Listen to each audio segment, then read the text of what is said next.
ठाकुर, ब्राह्मण और गुर्जर की निर्णायक भूमिका इस बार किसके पाले में होगी? भाजपा फिर करेगी वापसी या होगा हाथ खाली?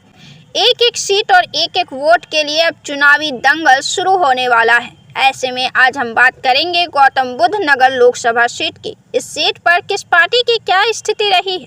सबसे पहले तो हम आपको बता दें कि गौतम बुद्ध नगर को ही ग्रेटर नोएडा कहा जाता है।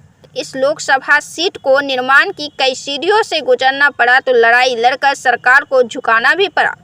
दिल्ली से सटी यह लोकसभा क्षेत्र में गाजियाबाद और बुलंदशहर का भी कुछ हिस्सा आता है। इसमें कुछ ग्रामीण और अर्ध शहरी क्षेत्र शामिल कर इस जिले की स्थापना तत्कालिक मुख्यमंत्री मायावती ने 9 जून 1997 को किया था।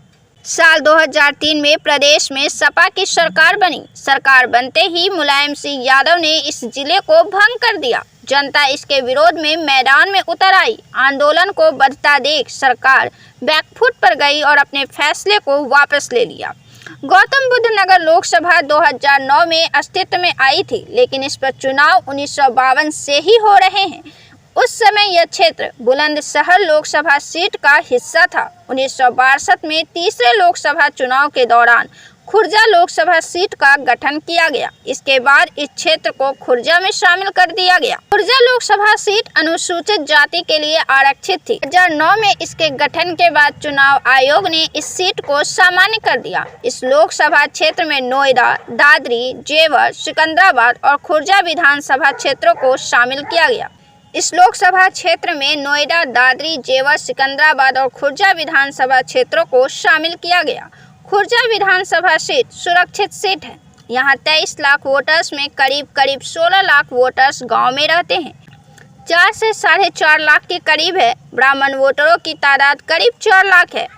मुस्लिम 3.5 लाख, गुर्जर 3.5 से 4 लाख, दलित 3.5 लाख और अन्य वोटर्स 3 लाख हैं। गौतम बुद्ध नगर की 84% आबादी हिंदू और 13% जनसंख्या मुस्लिम की है। 2009 में पहली बार इस लोकसभा के चुनाव में भाजपा के महेश शर्मा को हराकर बहुजन समाज पार्टी के सुरेंद्र सिंह नागर पहले सांसद हुए। भाजपा प्रत्याशी महेश शर्मा दूसरे नंबर पर और सपा के नरेंद्र भारती तीसरे नंबर पर रहे। बसपा प्रत्याशी को 2,45,613 वोट मिले तो वहीं बीजेपी को 2,29,709 वोट प्राप्त हुए। इनको 15,904 वोट से हार का सामना करना पड़ा था। 2014 में फिर लोकसभा चुनाव हुए, लेकिन इस बार यहां बसपा को मुंह की खानी पड़ी और भाजपा ने जीत दर्ज की। भाजपा के महेश शर्मा को 5,99,702 वोट हासिल हुए तो वहीं सपा के नरेंद्र भाटी को 3,19,490 वोट मिले। ये 2,80,212 वोट से हार गए थे। वहीं बसपा के सतीश कुमार तीसरे नंबर पर चले गए और उनको 1,98,237 वोट हासिल हुआ था। 2019 में भाजपा ने एक बार फिर अपने सांसद पर भरोसा जताया और महेश शर्मा को 8,30,812 वोट हासिल हुए।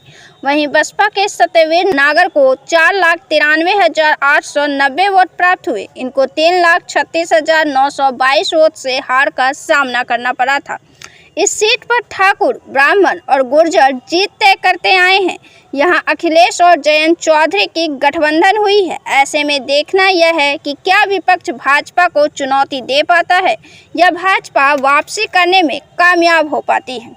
आप इस लोकसभा सीट को